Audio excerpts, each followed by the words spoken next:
Здравейте и добре дошли в Студио 3. Аз съм Кристияна Стефанова. Ето и темите, които сме подготвили днес за вас.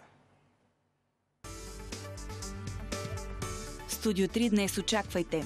Защо един чужденец, живеещ в България, организира кампания за спасяването на Крис и колко средства още са необходими за завършване на лечението на детето? Темите в предаването коментирайте и на страницата ни във Фейсбук. Студио 3. Всеки делник, точно в 3 по канал 3.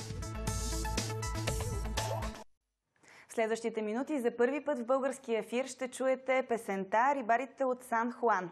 Тя е част от кампания за набиране на средства за лечението на 9-годишния Кристиян, който, знаете, през май месец пострада при падане в близост до фонтаните на НДК. Повече за състоянието на детето ще разберем от баща му Красен Кинчев, а повече за песента и благотворителната кауза от певеца Армин Ян Хофман. Здравейте и добре дошли! Здравейте, весела Коледа на вас и на всички наши зрители. Разкажете ни повече за Криси, как е той сега? Криси от 15 септември е в Германия, една клиника в едно малко селце Гайлинген, което е на границата с Германия и Швейцария. Тя е специализирана детска рехабилитационна клиника. Състоянието му от тогава до сега е значително по-добро. Какво му правят? Основно рехабилитация, която е изразена по тяхна специална програма с специфични методи и лекарства, които въздействат на самите нервни клетки и мозък, костен, който да се отпуска от спазмите. И така неговото състояние се подобрява много значително. Той реагира, усмихва се, усеща болка, тъга, плач, което е един много голям напредък в степента към оздравяване и е много обнадеждаващо за всички нас и немските лекари са на това мнение. А кой е там с него? Майка му, предполагам? Там е майка му, да. Още от заминаването до сегашния момент. Тя е непрекъснато с него, защото все пак самите команди, които се изискват, когато трябва да се извърши някое упражнение, той не ги разбира на немски и съответно се превеждат от него на български, от майка му, за да може да ги прави правилно. Продължава кампанията за събиране на средства за лечението му. Имате и ново участие по по-нетрадиционен начин с песен. Армин, разкажете ми как разбрахте за Крис и как създадохте песента за него? Аз съм чувал от този инцидент от приятели ми. Аз живея в София от април месец тази година и един ден моите приятели показват ми, там има голяма катастрофа в НДК и един приятел е приятел на Красен. И аз казвах, когато аз правих началото за моята работа тук, с моята музика, ни трябва да правим нещо. И това е. И сега песента е готова и ние правихме началото на кампания. Как се запознахте с семейството на Крис? Пак чрез моите приятели, Силвия Радулова от Survivor и Митко Господинов, с него работихме в МВР дълги години. Те ме свързаха с него и ми звънаха един ден и казват: "Абе, има един чужденец тук, наш приятел, който знае за Криси, иска да помогне с някаква кауза. Ела и слушай го, нали?" Аз малко скептично подходих, защото по време на кампанията, благотворителната, която правихме и набирахме средства, нали, с DMS и с дарителски сметки след отказа от финансиране от държавата, нали, по-късно вече дойде това разрешение. Ние бяхме принудени да направим тази кампания и се сблъсках с едни злоупотреби, които имаше тогава в различни градове на страната. Ми се обаждат приятели, които казват: "Бе, минават хора с снимка на сина ти по заведения, по тако, нали, да събират средства, които така не че не стигат до нас." И аз бях скептично настроен малко към... Но понеже имам доверие на мои приятели, срещнах се с тях, много весел човек и обнадеждаваш, и слушах го. Просто съм във възторг от неговото желание да помогне по някакъв начин, защото, както каза и той тогава, в България нещата, правите кампания, примерно за 3 дена, после вече не се чува нищо по този случай. Нали, аз искам пак да напомня с тази песен. Той изпълнява от много години, тя е популярна в Австрия, в Германия. специално за Крис е превел на български и изпее, просто иска да направи един жест, когато хората я слушат и я купуват в интернет, да се дарява по 1 лев за кампания, която ще отиде за неговото лечение. Да, на този етап то се финансира от държавата, но те нещата няма да приключат с магическа пръчка.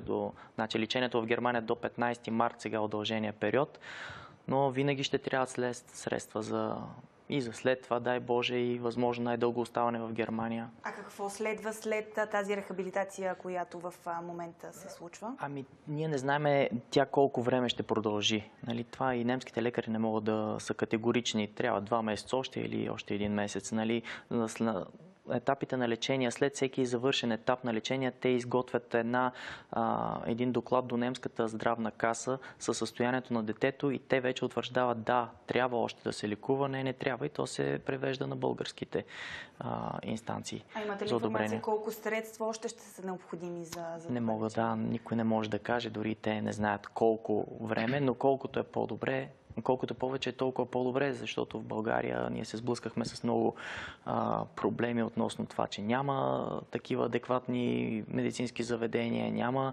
адекватен персонал, който да е обучен и да знае какво се прави в тази ситуация. Така че за нас решението е възможно най-дълго там. Армин, как един австриец се озова в България? Това има много неща беше на началото от тази година и сега ми много харесва и аз оставам тук. Харесва ви повече в София, отколкото откъде сте от Австрия? От Виена. От Виена? От Виена, да. Също е София пред Виена? Да, аз имам приятели, които идвах от София на Виена и аз правих разлика. Да. А с какво се занимавахте във Виена? Какво правихте в Виена? Аз съм певец от 20 години. От миналата миления. Тоест музика и там. Да, не е ли по-лесно да бъдеш творец, музикант, певец в Австрия? Това е навсякъде такива. Музикант, един ден ти имаш 2 работи и 3, и друг ден нищо. И за това... Виждаме ваши снимки в момента. Разкажете ни малко повече къде са заснети и какво виждаме всъщност. Това беше един шоу-програм за мюзикъл. Много песни беше, големи песни с костюм и с шоу-програма на сцената. Много, да, 2 часа програма беше с Evergreens и мюзикъл. Също с костюм. Сувенир с тази песен се казва. А всъщност песента, с която набирате средства в помощ на Крис и рибарите от Сан Хуан, защо избрахте нея? Тя не е популярна в България, ние като че ли не тази песен, беше един от моите първи в Германия. И там се казва Die Fischer von San Juan. И най-голяма песен е един приятел и аз пея тази песен за 20 или 30 години. И в моите програми в Австрия хората много харесва тази песен. И аз казах, окей, сега живея в България и ние правим нова версия в български от тази година, 2014. Добре, можем да чуем част от нея, пък ако искате, можете и да ни попеете. Аз искам в момента, в който колегите имат готовност. Всъщност, през интернет всеки, който си закупи тази песен, дарява част от средствата за кампанията на Крис. Добре. Наречен на Сан Хуан и 2 приятели рибари.